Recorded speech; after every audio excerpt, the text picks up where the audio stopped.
இது வந்து எதுலேருந்து ஆரம்பிச்சது அப்படின்னா, நான் வந்து பாட்டி வீட்ல வளர்ந்தேன். எங்க மாமாவோட ஃப்ரெண்டு. ஆக்சுவலா எங்க மாமா வந்து கோல்கேட் ஏஜென்ட்டா சம்திங் ஏதோ ஒரு ஒர்க் பண்ணிட்டு இருந்தாரு. எனக்கு சரியா சொல்ல தெரியல. அப்போ எனக்கு வந்து என்ன கூட்டிட்டு போய் ஸ்கூல் வரைக்கும் விட்டுட்டு அழைச்சிட்டு வர்றதுக்கு வந்து ஒருத்தர் வந்து இது பண்ணியிருந்தாங்க. இல்ல போற வழியில தான் அவர் வீடு இருக்குன்னு வச்சுக்கோங்களேன்.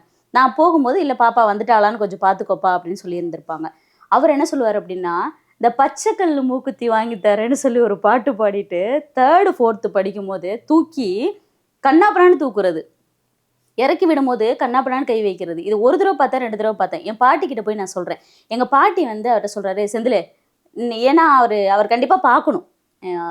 என்ன அவருக்கு அடையாளம் தெரியுமான்னு எனக்கு தெரியல. நான் ஊர் சொல்ல விரும்பல. ஊர் சொன்னா அது எப்படி இருக்கும்னு எனக்கு தெரியல. ஆனா அவர் பேர் செந்தில். செந்தில் ஏன் இப்படி பண்ண? அப்படி பண்ணது?" "இல்ல, இல்லம்மா. நான் அப்படிலாம் பண்ணலம்மா. நான் சும்மா விளையாட்டுக்கு பண்ணேன்" அப்படின்னு. அது விளையாட்டுக்கெல்லாம் கிடையவே கிடையாது. தப்புன்னு எனக்கு நல்லாவே தெரியும். அது எனக்கு தெரிஞ்சு ஒரு ஒரு அப்ப அவாய்ட் பண்ண தான் தெரிஞ்சது. பாட்டி வரைக்கும் கொண்டு வந்துட்டேன். ஆனா 2வது அப்யூஸ என்னால சொல்ல முடியல.